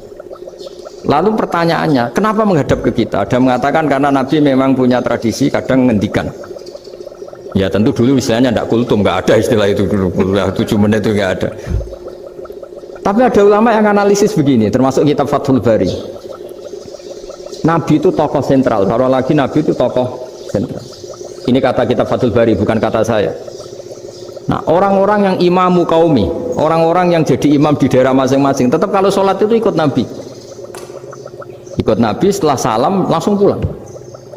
Jadi sebetulnya salam langsung pulang itu ya ada sejarahnya, karena dia mau jadi imam di daerahnya. Nah tidak kebayang kalau Nabi itu madhep kiblat. Kalau Nabi madhep kiblat, orang yang masbuk yang barusan datang pasti langsung usolli, misalnya fardhu isya'i misalnya, terus makmum Nabi, padahal Nabi sholatnya sudah selesai. Jadi intinya gini kata Fathul Bari, imam setelah salam itu harus bikin gerakan atau omongan atau apa saja yang menunjukkan kalau sholatnya selesai. Di antara gerakan itu adalah beliau harus menghadap ke hadirin atau menghadap ke utara atau apa saja yang penting menunjukkan kalau sholat ini sudah selesai. Itu fikih. Jadi fikih itu cara menganalisis itu memang unik. Karena kalau Nabi tetap seperti itu, posisi pancet seperti itu, maka orang yang baru datang mengira Nabi masih sholat. Nah, pertanyaannya kalau mereka sudah takbir malah sholatnya tidak sah. Kenapa tidak sah? Menggantungkan sholat atau mengikatkan sholatnya dengan orang yang sudah tidak sholat. Jadi menjadikan orang yang nggak sholat sebagai imamnya kan nggak boleh. Maka Nabi harus memaklumatkan dengan gerakan itu bahwa beliau sudah tidak sholat. Karena orang datang dari berbagai daerah. Jadi nganalisis fikih, fiqhul hadis namanya. Itu ulama itu mau tidak mau debat. Karena pertanyaannya itu kenapa? Ya memang mau apa? Karena yang namanya sosial itu yahtamilu muhtamilatin, ada sekian kemungkinan. Makanya dalam madhab istimbat itu, ketika Nabi sodakoh pakai tamer, pakai kurma, itu ulama mesti ngitungnya tuh kut. Kut itu makanan pokok. Sehingga Imam Syafi'i mengatakan kalau di Indonesia pakai beras misalnya, karena kutil balat Indonesia itu beras. Oke, Imam Syafi'i mainstream. Tapi ketika era Yusuf Qaradawi di Al-Azhar di Mesir sana, ulama-ulama mulai usil. Sama sih ingat Mbah sering gejlokan, lah iya petani gabah, petani padi wis melarat wajib zakat. petani cengkeh, kakao, suga-suga wajib zakat hanya karena yang ditanam tidak makanan pokok. Jadi mulai ada ulama mulai gerah lah, kalau bahasa politiknya mulai gerah. Yang petani miskin gara-gara yang ditanam padi wajib zakat. Yang orang-orang di sana misalnya di Sulawesi karena tanamannya kakao atau cengkeh tidak wajib zakat karena bentuknya tidak makanan pokok. Geger kan di Al-Azhar geger. Akhirnya hampir semua ulama berpendapat ya sudah sekarang ketika Nabi menzakati makanan pokok itu jangan dihitung sebagai makanan pokok. Wa mimma akhrajna lakum minal ard. Apa saja, ma itu apa saja. Makanya kata Yusuf Qaradawi, ma itu apa saja. Makanya semua tanaman yang menghasilkan uang itu wajib zakat. Nah, masalahnya kitab-kitab Syafi'iyah itu sudah mamlu'ah, sudah penuh dengan penjelasan misalnya fala zakata fil khadrawat, maka enggak perlu zakat untuk kayak kangkung, semangka dan sebagainya. Nah, lalu kiai-kiai angkatan modern kayak Mbah Mun itu sering dapat masukan. Saya pernah dengar sendiri, Yai, saya ini punya sawah 1 hektar, tak tanamin padi, itu nggak pernah kaya saya. Sekarang tak tanamin kangkung malah saya kaya, karena tiap 3 hari panen tak kirim ke Jakarta. Itu orang Indramayu yang tanya. Jadi gak tanam padi gak pernah kaya, tanam kangkung kaya. Nah, karena dia orang soleh, kalau zakat boten. Mau diwajibkan zakat tidak makanan pokok, mau tidak wajib dia kaya. Semenjak itu perubahan di Indonesia ikut. Akhirnya ada zakat, pokoknya asal tanaman yang 1 nisab ya wajib zakat. Masih ada debat lagi. Ketika nanam ingin dipanen, itu dia petani apa pedagang? Karena nanti perdebatannya ikutnya zakat zuruk, zakat tanaman apa zakat pedagang. Kalau sama nggak pernah debat berarti sebenarnya Anda tidak dosen Islam ini. Mau berusaha tidak pernah diskusi fikih apa Islam. Karena saya berkali-kali punya tamu itu begini, Gus saya ini pedagang melon, tapi dia penanam melon, jadi pedagang yang agak ingin badi banyak. Itu caranya gini Pak Rektor, saya misalnya pedagang melon, daripada saya kulak di pasar atau dari petani sudah mahal, nyewa tanah sekian hektar terus ditanami melon. Setelah berhasil ini dia zakatnya tanaman apa zakat pedagang? Karena dia nanam itu mentalnya sudah pedagang. Padahal nanti zakatnya beda kan? Yang 1,2% yang satu rubul usur sama nisul usur sama usur, 1/10 sama 1/20. Kalau zakatnya zuruk kan 1/10 atau 1/20. Yang satu rubul usur, kira-kira 2,5. Saya ulang lagi ya. Jadi di era modern itu kita jadi bingung, pedagang tapi gayanya petani tapi hakikatnya. Jadi gampangannya gini ya, kalau saya pedagang beras, kok saya kaya raya, itu mendingan nyewa sekian hektar untuk ditanamin beras, padi ya, daripada tengkulak, daripada beli. Akhirnya perdebatannya ini zakatnya pakai apa? Misalnya tebu, misalnya petani tebu. Oh jelas kalau nanam tebu itu ingin dijual. Masa apa tinggal es tebu berhektar-hektar?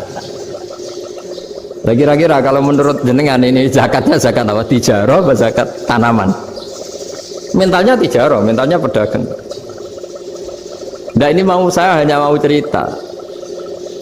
Khilaf kadang-kadang orang angen-angen. Khilaf itu nggak mungkin enggak. Ya sama seperti NU dan Muhammadiyah selalu khilaf awal Ramadan. Itu memang nggak bisa nggak khilaf. Misalnya begini. Nah, beri contoh ya. Karena kadang yang khilaf juga nggak pernah belajar. Lucu kan? Tak beri contoh ya. 2001 itu abad keberapa coba?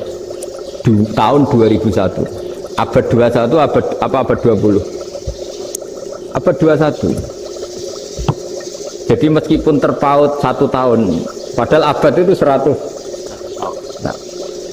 Nah, pikirannya orang-orang Muhammadiyah seperti itu. Hilal kalau sudah melewati garis ufuk, meskipun setengah derajat atau 1 derajat itu sudah ikut bulan berikutnya, sehingga ya sudah meskipun sekian derajat sudah dianggap Ramadan.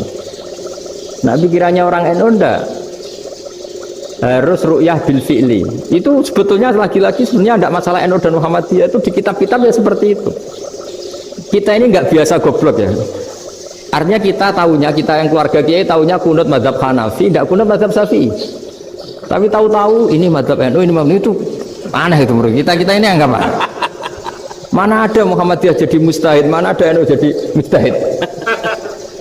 Jadi sebetulnya orang tahu semua lah kalau Abu Hanifah itu tidak kunut, Imam Syafi'i itu kunut. Imam Syafi'i pernah main di masjidnya Abu Hanifah ya tidak kunut, ditanya kenapa tidak kunut? Jenengan itu presiden kunut, tidak sanggup mati Abu Hanifah, dulu biasa aja. Sekarang geger, ya karena tidak punya kegiatan. Sebenarnya itu nggak masalah, mulai dulu biasa. Saya teruskan.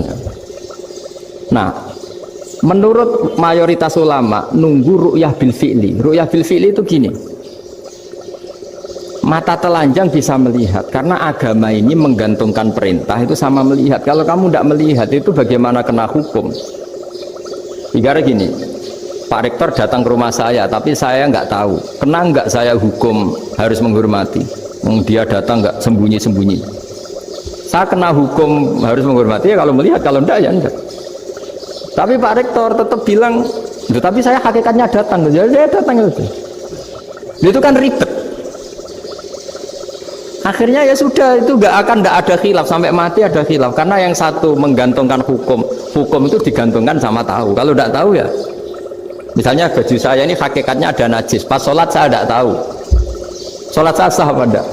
Sah. Karena hakikatnya, ya memang saya tidak tahu. Tapi hakikatnya ada najis apa enggak? Ya. Ada. Ya sudah, itu sama-sama masuk akal. Ada lagi khilaf yang mau senam otak. Fasyamu salasati ayamin fil haji wa sab'atin idza raja'tum. Singkat cerita ada satu pelanggaran haji yang kata Allah kafarohnya itu puasa 3 hari sama 7 ketika kamu pulang, idza raja'tum, ketika kamu pulang.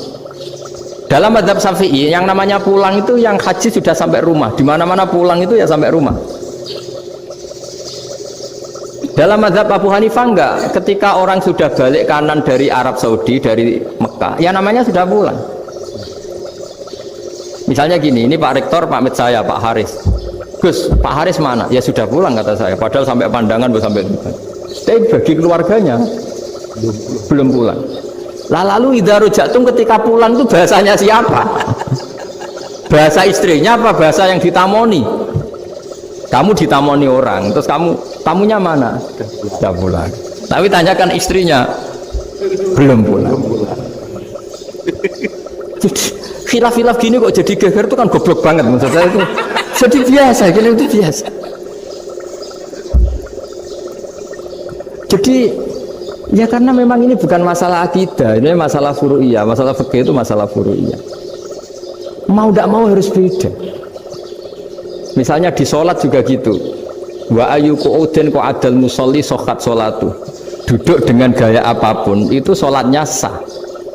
Jika sampean kalau haji atau umroh, orang Arab itu jenenge duduk ngenak awak di kursi.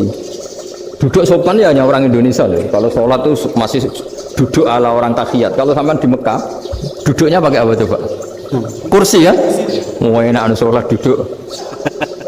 Karena memang takbirnya di fikih dengan duduk gaya apa saja sah. Makanya sengenak awak duduk di kursi. Ribet kan? Mau tidak disahkan itu namanya duduk. Mau disahkan masa iya soal Allah kok duduk santai-santai gitu. Tapi mau apa? Ini fikih. Ya saya ulang lagi ini fikih. Fikih itu ya sudah ini fikih. Makanya kalau ulama berdebat misalnya Abu Hanifah berpendapat sholat itu wajib baca Fatihah apa asal Quran. Dalam mainstreamnya ya Fatihah karena la sholata liman lam yaqra bi Fatihatil kitab. Tapi cara Abu Hanifah enggak. Faqra'u ma tayassara minal Quran. Bacalah apa saja yang mudah bagi kamu. Asal itu Quran. Penting gak gending Jawa, gak nyanyi lah. Ya sudah mau apa coba? Jadi ya susah memang kalau fikih itu ya sudah seperti itu. Ada lagi yang masih ekstrim misalnya. Yang namanya menyembelih hewan itu gimana coba? Dari hidup ke mati, apa pasti mati disembelih? Cara mazhab Imam Syafi'i yang namanya menyembelih itu penyembelian harus menjadi sebab kematian. Itu yang sah. Karena lagi penyembelian menjadi sebab kematian yang syar'i. Sehingga beliau mensyaratkan hewan yang disembelih ini masih punya hayatun mustaqirrah, punya kehidupan yang normal. Sehingga kalau nggak disembelih ya hidup. Sehingga kalau ada hewan ketabrak truk kejet-kejet mesti mati nih buat sembelih, itu nggak sah karena nggak usah disembelih ya wes mati kan. Karena ini hanya nunggu koordinasi Israel kan, dia kejet-kejet itu kan prosedur itu. Tapi tidak disembelih pun mati. Tapi cara mazhab Malik enggak. Pokoknya anggere jek duwe nyawa jenenge kewan urip. Dengan kamu sembelih berarti matine mergo mbok sembelih. Meskipun nanti ya enggak usah disembelih ya mati. Coba hitung secara ilmu matematika. Kalau enggak disembelih hidupnya 5 menit. Gara-gara kamu sembelih hidupnya langsung mati. Terus dia matinya cara di persidangan matinya disebabkan apa? Disebabkan disembelih apa kecelakaan? Oh, debat tuh kamu sama-sama UMM aja debat.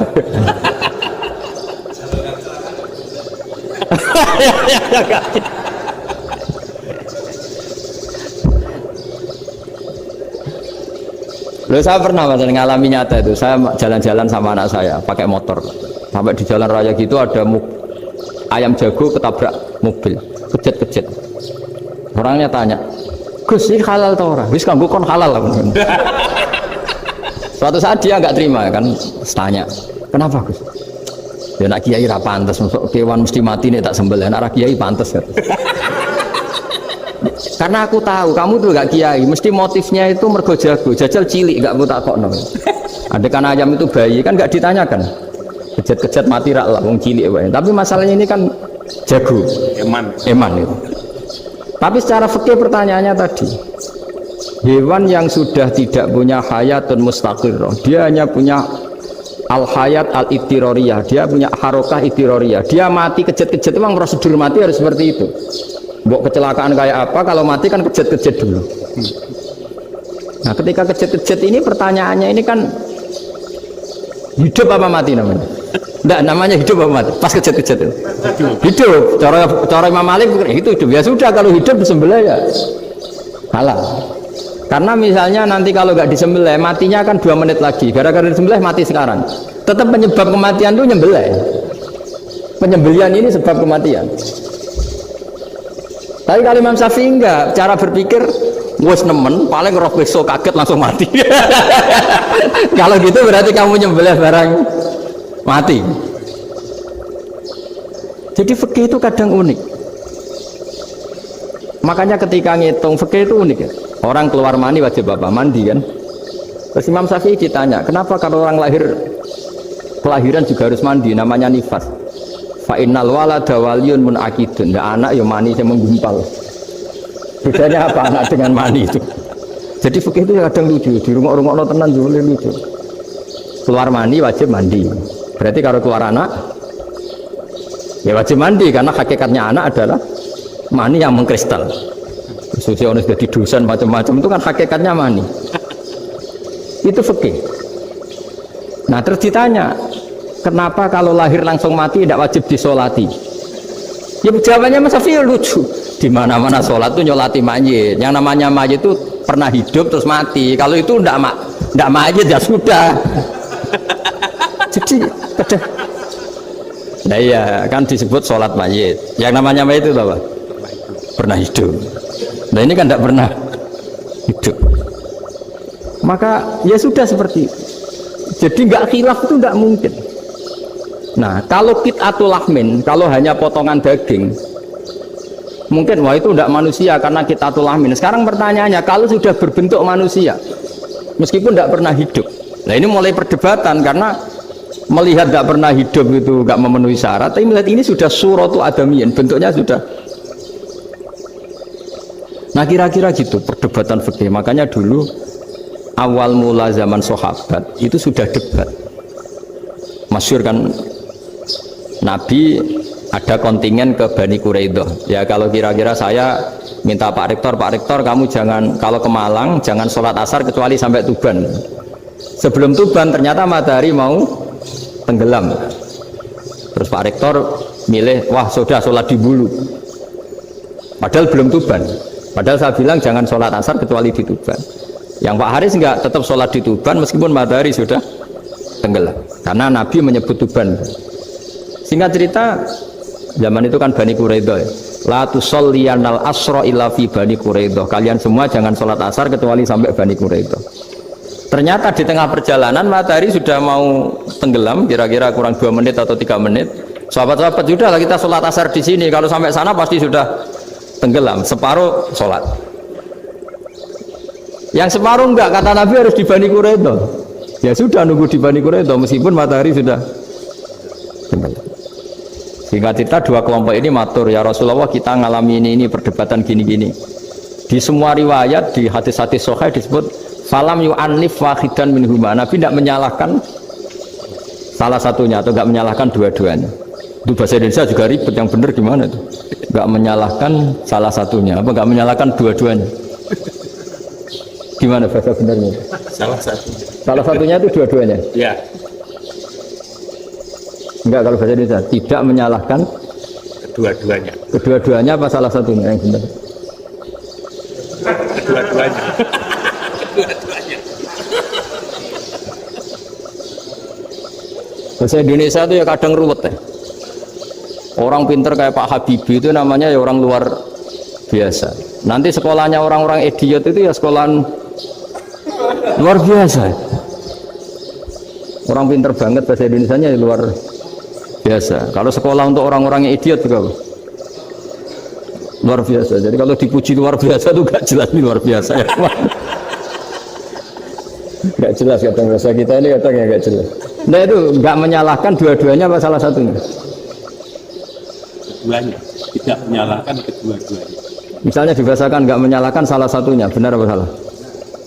Benar. Benar berarti ya sudah benar semua. Jadi itu bukti bahwa ijtihad itu boleh. Seorang lagi bukti bahwa ijtihad itu boleh. Padahal ini jelas yang satu harus sholat asar padahal matahari sudah tenggelam. Makanya diantara fikih unik itu begini. Saya ulang lagi fikih unik. Saya menyaksikan betul ketika ada orang tanya Mbah Mun saya ini Kopassus.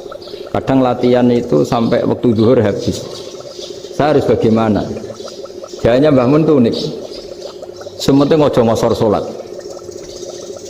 Engkau yojo niat jamak, atau kodok katanya. Singkat cerita terus orang ini diskusi sama saya karena ini ya alim pernah mondok.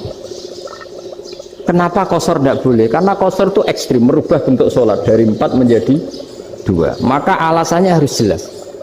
Harus jelas itu orang yang latihan di Kopassus itu kan dia sudah berasrama di situ. Berarti dia sudah tidak musafir karena asramanya di situ, sudah mukim. Kalau dia kosor itu merubah bentuk sholat dari 4 menjadi 2. Merubah itu ekstrim. Tapi kalau dia qadha itu hanya mengakhirkan sholat dari waktunya. Kira-kira kalau kamu jadi malaikat ekstrim mana? Merubah sama menunda? Ekstrim merubah kan? Karena 4 menjadi 2. Terus ojo jamak takdim tapi jamak takhir. Itu juga penting. Bagi pengkaji fikih itu penting. Kalau jamak takhir itu salah-salah sidik ora pati popo. Kenapa? Kan mirip zuhur qadha. Kalau jamak takhir kan tapi kalau jamak takdim asar kok di waktu zuhur ekstrim mana? Perubahan takhir sama takdim itu ekstrim mana? Ekstrim takdim karena melakukan sesuatu belum waktunya. Belum waktunya. Jadi itu memang ya memang tadi kajian-kajian fikih itu memang unik. Karena bagi ahlinya, saya ulang lagi tapi ini saya ulang lagi bagi ahlinya. Makanya ketika Nabi menjamak sholat ketika nusuk, ketika haji itu kata Imam Syafi'i lis safar. Karena Nabi pergi jauh karena rumahnya Madinah. Tapi resikonya fatwa itu adalah orang Mekah nggak boleh jamak karena kawasannya nggak sampai 90 kilo lah kalau sekarang mungkin. Tapi kalau tahu Imam Malik nggak jalin nusuk sehingga orang Mekah pun yang haji ya boleh jamak karena alasan jamaknya karena nusuk, karena haji bukan karena jarak. Terus diteruskan lagi. Kalau karena pergi boleh jamak, memangnya pergi itu kenapa? Karena repot. Nah itu masalah kan, mbak syakok. Nah, terus mulai ada orang-orang yang ngawur kan, resepsi jamaah ribet, wes resepsi duit utangan kan capek. Wah itu sudah jamaah ribet kan. Jadi kalau sudah illatul hukmi itu sudah mesti bikin masalah. Kalau sudah illatul hukmi itu pasti bikin masalah. Nah, pertanyaannya, jamak itu masih gampang karena bentuknya sholat masih 4. Yang ekstrim kalau qasar karena bentuk sholat 4 menjadi 2. Maka kata Mbah Mun pesennya, nak kue ra mesti bener jika alasan itu tidak mesti benarnya. Pokoknya sementing tidak qasar. Juga tidak jamak takdim karena qasar ini kan merubah bentuk sholat kan ekstrim. Jamak takdim juga ekstrim karena mendahulukan sholat sebelum waktunya. Kalau jamak takhir kan biasa, kalaupun salah kan mirip kodok. Ya mirip kodok biasa kan. Nah ini saya cerita, jadi fikih itu bagi ahlinya itu memang punya konsekuensi yang seperti itu. Makanya pertanyaannya misalnya bagaimana hukumnya penyembelihan lewat mesin?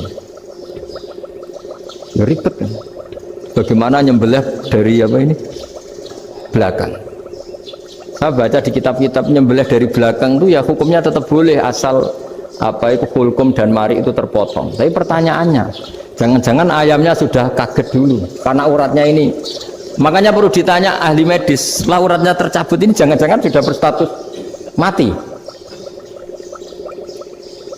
Kan potensi ketika dipotong dari sini, potensi sudah berstatus mati. Makanya, nah kalau misalnya menyembelih dengan dibaca itu langsung mati gimana? Itu tetap ada dokhtoh, kalau dalam bahasa fikih dokhtoh. Dia terkaget, begitu ada dokhtoh karena nggak bisa bernafas terus mati. Berarti kelangsungannya bangkai. Jadi orang yang pengkaji fikih itu ya seperti itu, memang itu yang ditekuni. Tapi kita sebagai orang awam ya tadi, nak sing kecelakaan itu wedhus, ayam jago ngeman, tapi nak pitik cilik ikhlas.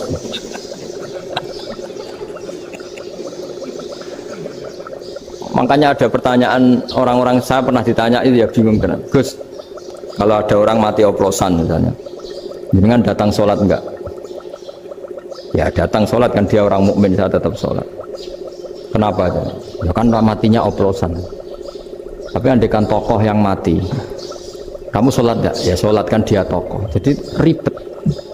Fikih itu ribet. Makanya Imam Nawawi nanti ngendikan gini. Ada orang ngundang Nabi, ya Rasulullah, saya mohon nyolati ini. Nabi tanya, punya utang enggak? Punya. Nabi, saya enggak mau nyolati mayit yang punya utang. Terus ada sahabat datang, ya Rasulullah, utang itu tak ambil alih kami. Berarti dia sudah tidak punya utang. Terus Nabi kerso nyolati. Pertanyaannya, utang itu hal yang boleh. Saya ulangi, utang itu hal yang boleh. Tapi kenapa Nabi se-ekstrim itu? Tapi ketika Nabi mau kondur itu ngendikan gini, ini PR ya bagi UMM, ini PR ya. Nabi sebelum kondur bilang gini, sallu ala sahibikum. Cung, saya tidak nyolati ini, tapi tolong ini disolati. Terus kata Imam Nawawi, dianalogikan atau dikiaskan, siapapun pelaku dosa besar atau mati dalam keadaan tidak benar, misalnya pas dugem mati, pas oplosan mati, itu sebaiknya tokoh-tokoh itu enggak nyolati karena nanti dianggap penghormatan. Misalnya ketua PP Muhammadiyah rektor nyolati wong mati oplosan, kan keren. Mati oplosan disolati rektor, ya sudah. Tapi kalau nggak disolati nanti ada tradisi yang keliru, yaitu janazatul muslim tidak ngalami disolati, padahal siapapun yang muslim janazahnya harus disolati. Makanya setengah-tengah ya rasa rektor lah, bu satpam semua itu tetap ada yang sholat gitu. Itu kata Imam Nawawi. Jadi ketika ada orang mati nggak benar, itu sebaiknya tokoh-tokohnya nggak ikut nyolati, tapi awamun nas, orang kebanyakan ikut sholat. Jadi fikih itu agak jelimet karena tadi ketika tokoh ini nyolati, pertanyaannya bedanya apa mbek sing mati ning masjid mbek mati oplosan? Karena sama-sama semua orang nyolati, kan tidak ada sanksi sosial itu. Tapi ketika nggak disolatkan sama sekali, wah lebih parah lagi. Ini ada janazatul muslim tidak disolati. Sehingga kata Imam Nawawi, ini hebatnya Nabi tengah-tengah. Jadi Nabi kuntur, dong saya ada nyolati, tapi shollu ala sahibikum. Ya tapi ini kamu harus nyolati. Kata Imam Nawawi, orang yang mati bunuh diri, orang yang mati oplosan, orang mati secara nggak benar itu asal dia muslim tetap wajib disolati, karena sholat ini hakul muslim. Kan seorang muslim diantara haknya apa? Ketika mati dikafani, dimandikan, disolat. Tapi ini masalahnya matinya pas murtakibul kabiroh, pas melakukan dosa besar, dan itu sebab kematiannya. Kalau dia oplosan, kan sebab matinya karena oplosan. Ya kan terus ribet. Mau disolati oleh, apalagi misalnya kita ketua ulama, udah terkenal wali, wah keren, mati oplosan itu disolati wali, kan ribet kan. Nanti yang repot malaikatnya. Itu ya, ini yang nggak kata bahaya. Saya pernah baca kitab itu yang repot malaikatnya. Itu ada yang bilang gini, orang yang punya hutang itu pasti nanti hisabnya berat, diaudit malaikat sampai bisa nyaur hutangnya. Sementara malaikat kena konstitusi, kalau Nabi mendoakan harus mustajab. Ini kan ada dua hukum yang berlawanan. Sekali Nabi berdoa, wa maghfir lahu warhamhu, itu harus dituruti malaikat. Nggak boleh doanya Nabi nggak dituruti malaikat. Sementara aturan Islam juga harus dituruti, bahwa orang yang punya utang harus tersandra oleh utangnya. Lain asing dunia Pak Haris kan, nggak TNO, nggak ngefek gitu. Jadi misalnya Pak Haris juga sampai nangis semua maghfir lahu, nggak ngefek. Malaikat nggak itu, nggak sudah lah. Sortir. Tapi kalau Nabi yang berdoa kan harus dituruti. Ini masalahnya kan itu. Nah kalau diturutin berarti hutangnya harus bebas. Padahal secara aturan harus tersandra karena punya hutang. Dan nanti sama kalau yang mati oplosan ini yang doain wali, kok wali sampai Allah maghfir lahu, doanya wali kan harus terkabul. Sementara secara hukum dia harus kena sanksi karena oplosan tadi. Daripada ngerepotno malaikat, sudahlah wali-wali ini tidak usah ikut nyolatin. Yang nyolati ya orang-orang nggak jelas ini, sehingga kan malaikat kan santai aja kalau mau nyiksa. Loh, tapi kan sudah didoain, gak ngefek. Karena doanya orang-orang gak penting. Itu ada tuh di sarah Muslim itu. Di sarah Muslim di bab ketika Nabi ngintikan babu qauli Rasulullah sallallahu alaihi wasallam, shallu ala sahibikum. Jadi belajar fikih itu asik. Karena tadi harus dipelajari. Kalau enggak, ilmu ini hilang. Terus nanti takutnya lagi ilmu fikih itu direduksi sosial. Misalnya gini, pepe wong cilik wae kiai-kiai ra gelem nyolati. Orang melihatnya ini karena yang oplosan wong cilik om larat ra disolati. Jajal bupati ya disolati, mergo amplope gede-gede kan terus ruwet kalau dianalisis gitu kan ruwet. Makanya kenapa saya harus ngomong fikih supaya semuanya itu enggak didudukkan urusan sosial itu. Nah kalau semuanya didudukkan sosial kan sentimennya sentimen sosial. Ribet. Padahal yang sering mati oplosan itu kan ngomong cilik gitu loh, karena tadi kalau wong sugih kan pakai whisky yang mahal yang insya Allah tidak mati kan gitu. Yang mati kan yo mergo Virtus macam-macam gitu kan. Artinya ini kalau nggak diterangkan secara fikih, kiai-kiai yang nggak datang dikira masalah sosial kan. PP salam tablet era gede terus nggak datang kan terus jadi ribet. Ya, makanya ini apa lewat pengajian ini supaya sampean lebih tahu ya bahwa khazanah Islam ini kata beberapa ulama kafatal linnas, maknanya semuanya, sehingga Allah akan mentakdirkan kajian Islam akan ada di seluruh dunia. Jadi kenapa IAIN marak di Indonesia, UMM, Universitas NU banyak, karena agama ini kafatal linnas, tidak miliknya orang Arab tapi milik semua. Orang alimnya juga gitu. Ketika ada liga alim seluruh dunia, itu orang Indonesia, orang Afrika, ya selalu ada orang alim yang kelas dunia. Seperti dulu ada Imam Bukhari, itu as-sakhul kutub ba'da kitabillah, kitab terbaik setelah Quran itu Bukhari, padahal dikarang oleh orang Uzbek. Kata siapa? Islam As-Sobyan, ada orang Arab ngakui kalau kitab paling sahih itu Bukhari. Mekah Madinah pun mengakui kalau kita paling sahih Bukhari, padahal pengarangnya ada orang Arab. Orang mana? Uzbek. Imam Ghazali yang diakui seluruh dunia itu Aktus itu ikut Persia, juga bukan orang Arab. Si bawah ini orang Persia. Nah ini yang belum ada orang Malang ini, tinggal PR ini. Ya nyusul ya, ya Sarah, demikian.